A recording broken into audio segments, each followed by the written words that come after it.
2.5 years ago, we found Dr. Johnem Calhounem knee-deep in mice in the mouse heaven he designed for the National Institute of Mental Health Animal Center near Washington. Dr. Calhoun wanted to find out what would happen to a mouse colony given everything mice need except living space. The result was chilling. 2.5 years ago, more than 2,000 mice were packed into Mouse City. Today, a tiny handful of survivors huddles in one corner of the city. Dr. Calhoun explains what the overcrowding did to Mouse City's inhabitants. The last 1,000 animals born never learned to develop the social behaviors. They never learned to be aggressive, which is necessary in defense of home sites. They never learned to court. There was no mating. Being no mating, there were no progeny, and the older animals whose behavior was already becoming disrupted, they eventually reached an age too old to reproduce, and so it was all left up to these last 1,000 or so, whom we call the beautiful ones, because not engaging in any stressful activity and only paying attention to themselves, they groomed themselves well so they looked very fine specimens. But from that point on, which was about the time that you were here 2.5 years ago, this reproduction totally ceased, and the animals have just aged and died. At least one human group, the Eek tribe, discovered in Africa by Dr. Colin Turnbull, has gone through a similar terrible process, according to Dr. Calhoun. The two conditions that they went through was that there was a decision on the then colonial government to make a wildlife preserve of this big valley, which was their home with their hunter-gatherers. They were moved up onto the mountainside and gathered together in much higher density. Instead of being spread out in small groups, they were all placed in one place, and also required to engage in an entirely different way of life, of which their social roles, everything they'd learned how to do had no meaning. Under those conditions, the social behavior broke down entirely. They began living. They still lived together, but their activities were just directed towards themselves. Everything you would think that's human disappeared. Perhaps the most chilling conclusion from his Mouse City studies, says Dr. Calhoun, is that once this change in social behavior occurs, it apparently cannot be reversed. It's this fact of apparent irreversible phase shifts that gives some of us a particular concern over the fate of the human situation, because we see worldwide the breaking down of social roles, the increase in contact both as a result of the breakdown of the social roles and because there are too many people, that this might lead to an overriding of our controls, of our total culture, and would be set into a process which would either fix us rigidly forever into some sort of global tribalism without any adaptation to change, or there would result perhaps eventually some decline, very much like we've seen here, but that postponed somewhat. Dr. John B. Calhoun, with a very sobering look at a possible future for us. Bill Roberts from the National Institute of Mental Health Animal Center near Washington.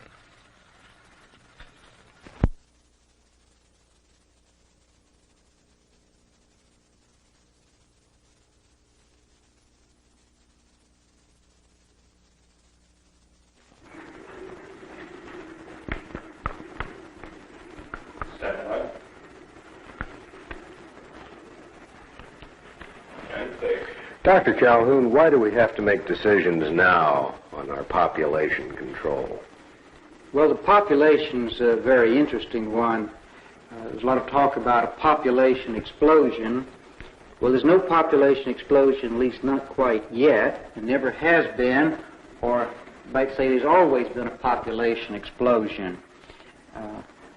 If we go back to about 40,000 years ago, there were perhaps 4.5 million people on Earth, And it had been not many fewer than this for the previous 2 million years of man's evolution. And then suddenly the numbers began to increase, and perhaps a little crude drawing here will show this. These are in millions now, and this is 1, 10, 100 million, 1 billion, and we go up above here. And if we take a time scale here, an inverse log, if we go back to 100,000 years ago, and we go back to, we'll make this then to 10,000 years ago, to 1,000 years ago, 1,000 years ago, then 100, which is 1/10 to 1 year from some time in the future.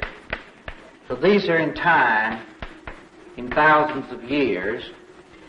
And if we look at population growth in this way, starting back about 40,000 years ago, population starting at about here has gone roughly along this direction.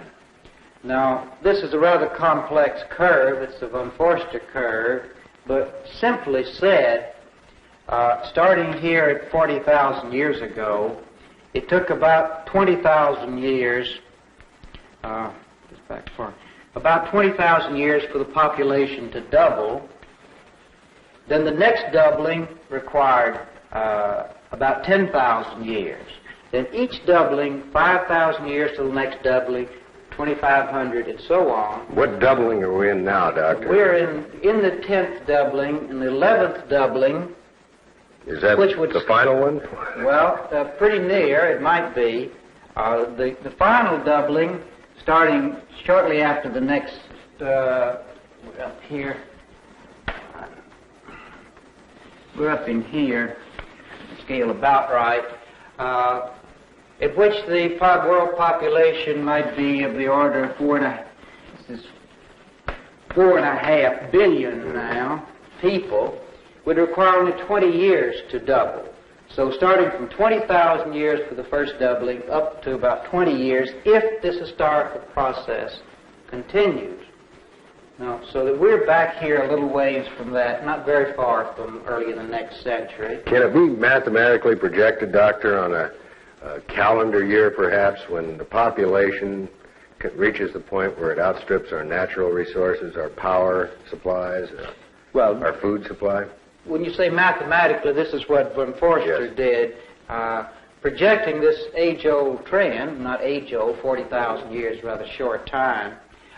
If this trend continued, you would have instantaneous doubling. Well, we know that's impossible, and that's the critical question, is that something is going to happen, that man will be different from the start of man, and this is where man started about 40,000 years ago as a cultural animal, not as a biological animal. He went considerably back in time below that. But at beginning this new process when he, quote, now was the only animal who could really control his numbers, that is to keep enlarging them, which is increasing his own potentiality by so doing. And this has continued until now we hit a critical point here where this process can't continue. And so from this time, 40,000 years ago, to early in the next century, defines what we call man. And man ends at this point, whether there are a lot of bodies around, he's going to have to be something quite different from what he has been historically. And so one thing that he could do, and we're certainly capable of doing it, is keep reproducing. So that's one choice. And another choice that we have, which will have to be in effect by early in the next century, is that he can stabilize the population. That is, one, he can keep going not very much longer, above 9, well, I haven't got this figure. This would have been at 9 billion. I haven't quite gotten my figures here. It's sort of doubled to 9 billion. But if this is the end point, if the number of children per adults continues as it's been in the past, there would be about 9 billion people at this point. if we begin slowing down so that the population can stabilize, which is the ecological model as we've tried to do for wildlife management, to maintain a stable population, then with fewer children, we might keep at this level, we have 7.5 billion. Now the critical point here is how many adults. Ideally, there should be, at this upper optimum, 3.5 billion adults in order to make most effective the network of people communicating with people. However, if we go on there's a third choice, and this is the population will begin slowly to decline.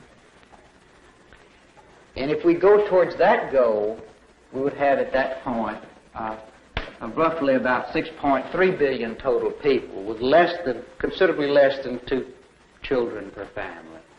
Doctor, what do you think now of the stress on environmental problems, trying to solve them? Should government, the politicians, pay more attention to this problem, do you think?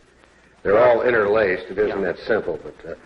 Well, the environment is just one problem which we're focused on now, and this may be a real trap because we only look at the physical, biological aspects of our surroundings, whereas if we focused instead on what is much more essential, comprehensive problem, and this is evolution and the designing of evolution. And in fact, we like to say that we are revolutionists here, but a particular kind of revolutionist, but you now spell differently. Now, we all know what this symbol is. This is prescription, but so we're concerned with the prescription for evolution, of the design of the future, the design of evolution. So we're revolutionists.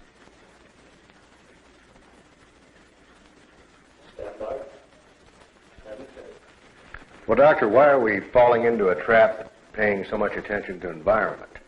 Well, we are in an environmental crisis. There's no question about it. The concern of the government in this question is good. The even greater concern, particularly at the college level, in the environmental teach-ins that are underway during April of this year, are extremely good movements, but they may be a very deathly trap. For this reason, that is, if we can focus just on the good environment, the biological environment, the physical environment, we will miss a great deal of what man is or could be, with a concern for increasing human potentiality. And again, we like to say we'd like to put mental, as the human capacity, back in environmental. And this is what we're all about. And we can set a trap. See, the trap we're setting here is we're looking at the environment on a strictly biological model and not a man, future evolutionary directed model, is that we can develop a stable population in which everything becomes fixed, be unchanging over time, and now we'll be back in a global tribal situation. Sure, we might survive for millions of years, but we aren't going anywhere. We're like the lungfish in Lake Manyara, who are in this same situation. They've handled it very effectively. Whenever stresses come along, they encapsulate themselves in a mud ball and wait out the dry period, and then come back when the environment's back in a suitable condition. So we could become lungfish, and evolution would essentially end. What is government, or what should government be doing now? Is it aware of this problem, in your opinion? Are we doing enough? We're doing very little, aren't we? I think there's not. I don't think it's necessarily leveled at the government. I think this is whatever comment that could be made here is one of general awareness of becoming involved in the design of evolution, the prescription for further evolution. We have to have a long time perspective, both in the past and the future, and where we may go, and that the issue, the big crisis now is not when we speak of environment relating to number of people, it's not number of people, it's people times capacities of the average individual or the total human capacity. Now, if we can choose, now's the time for choosing a goal. And this part relates to numbers, but it also pertains to whether we're going to select from what has been the definition of man for the last 40,000 years, some aspect of this. One of these is what we call human potentiality, the capacities of the average individual to understand, to develop new insights, to communicate with his fellows more effectively. If that is a major overriding goal and is selected, and we select, and one of the necessities for that is maintaining a changing environment, which includes numbers, and the only way to do that now is to decrease numbers, so that if we choose the goal of gradually going into a declining population with increasing human potentiality, we're now at 1970. The critical point is about 75 years from now, but there's a tremendous time lag in social change. I mean, it's been only a very short time since the Supreme Court ruling for integration, and we've made lots of strides in some ways and very little in others. But this is a much more drastic change. And if we're going to change numbers towards a declining population, the whole attitude of people's values, the decisions, have to be made in a very short time. We've got, let's say, 15 years or to 1984. So, in essence, if we have about 15 years of grace or opportunity that this crisis presents to us, for which we can change our whole value system, or not change the value system, but change the mechanism for changing the value system. It's sort of a meta process. If we don't do it within this time, we will probably we will go into 1984 in the Orwellian sense. So this is why it's critical. It's the most why this time, right now, is the most critical time since some time before when man made this discovery, which probably took him about 15,000 years, to learn how to discover a new kind of space, a conceptual world of ideas and progressive development of ideas. So that in the early primitive hunter group, they had about 15,000 years to solve their impasse of when they were stuck by the carrying capacity of the environment, of the physical environment. Now we're also stuck in a similar problem and have about 15 years. So it's quite a burden, and the future, entire future of evolution depends on the next 15 years. It's the people here now who are involved now, which is critical, and it's the question of involvement. I'm an ecologist, psychologist, however hybrid, and it's a question of environment, of involvement in the total environment of physical and social that is the crucial question in our studies here, which we use mice and rats and other animals for. And that's where we bring into focus our research, is on the question of involvement.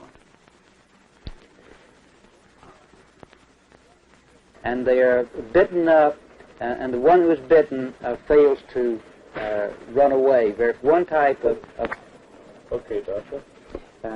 and this is one of the types of lack of involvement, of total withdrawal from the reality of the environment that's compatible with that species. What, 2,400 mice in this enclosure? Something of the order. We don't know exactly what it is now. It's between 2,200 and 2,500 mice, that is bodies, moving bodies, but they're really only about 150 mice in here. Real mice, that is mice who are in the social swim. All the others have been rejected in one way or another. What's happened? In which reproductive behavior is completely inhibited. It's inhibited because the last a few hundred maintained them as juveniles, and although they're now adults, they no longer engage in aggressive behavior or in reproductive behavior. And we call them the beautiful ones because they're so excellent physically, they're unstressed. Now, I see one down here. Most of these live in the apartment houses and rarely come out, but I see one who's taken temporary refuge in one of the nesting material supply cans, and I'll go over and pull him out so that you can see what a beautiful specimen this animal is. But as far as the mouse is concerned, he's a nothing? Is that... He's a total nothing. Okay, can you...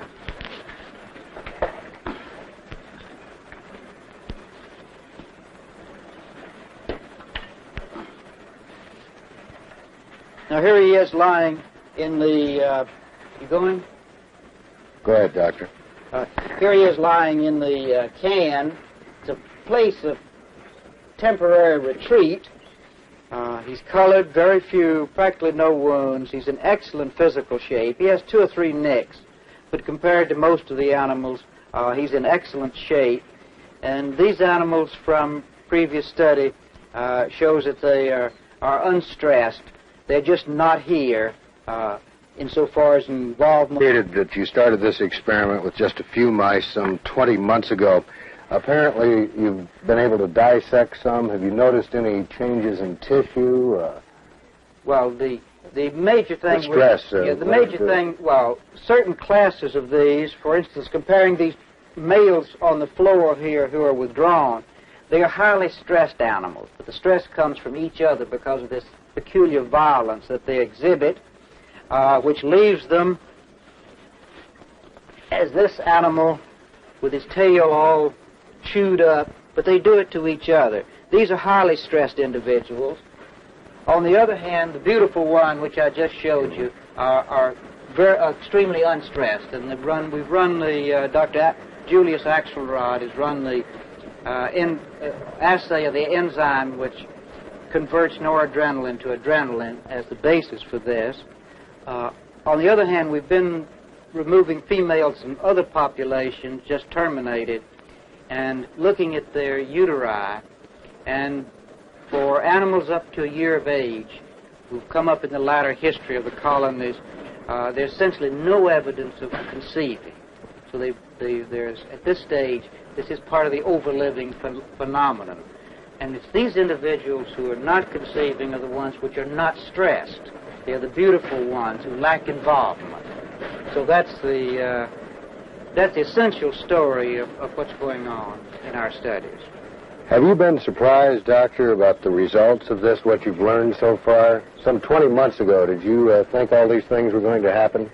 Well, I had a slightly different hypothesis which held true only in the early stages, and this was that the larger the space, the smaller the ultimate population density. That's proved not to be true, but a second aspect of that hypothesis was that the larger the space with reference to the number of colonizers, the slower it would get started. And this has been true because the essential analogy here is that when there are few animals, as in this particular universe, a male, any mouse when he was out would rarely meet another.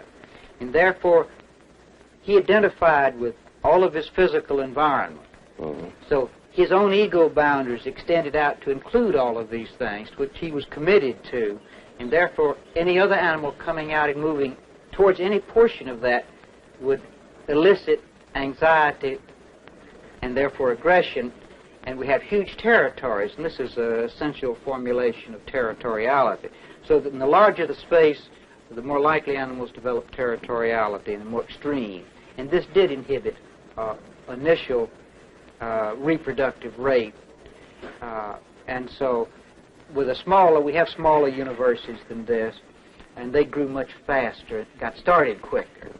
So that's another facet of this problem, but that gradually washed out beyond a certain level, and then the population increased for a while fairly rapidly, and then it hit this level at which animals began being rejected out into public space as the males living on the floor here. The females are rejected, but they just don't come out. They stay back in the apartment houses. Doctor, one final question here. As a human... Okay, Carl. Dr. Calhoun, as a human being, after going through this experiment, what goes through your mind? Are you worried about the future of mankind? A pathological situation like this gives us an understanding of what may be going on in the human situation, or what might go on and be catastrophic. And what is really catastrophic and where the real fear is on a level where the mice and man are extremely similar. That is, the mice have programs. They're like little computers. And this is basically genetic, with a much smaller element of learned behavior. And too high contact rate disorganizes the program so that it gets washed out, so it's disconnected or it doesn't express itself. This is where you get the lack of involvement. On the human level, we do have a much more complex brain. It does get programmed, less by genetics, less by heredity than for the mice, much more cultural. But it's just as subject to being disorganized, to having a program disorganized through inappropriate sequences of contacts, too many contacts. And so that we have this danger, and part of the danger is that we don't have an adequate establishment. We're now seeing, because the quote establishment doesn't provide all appropriate channels, we should destroy the establishment. We need a better establishment to allow interrelationships to protect us from too many contacts, but to allow us for those contacts which we do engage in to be more meaningful for our own lives and for meaningful to others in a compassionate sense of each of us being involved in helping the other to fulfill his roles. We'll have many more roles, and this is where the notion of compassion comes in, is helping each of us, helping others to fulfill their programs for development. And so we're at this peculiar stage where you're highly optimistic, at the same time highly pessimistic, and you wish to throw your weight, intellectual weight, to moving towards the optimistic side, to opening up continuing evolution.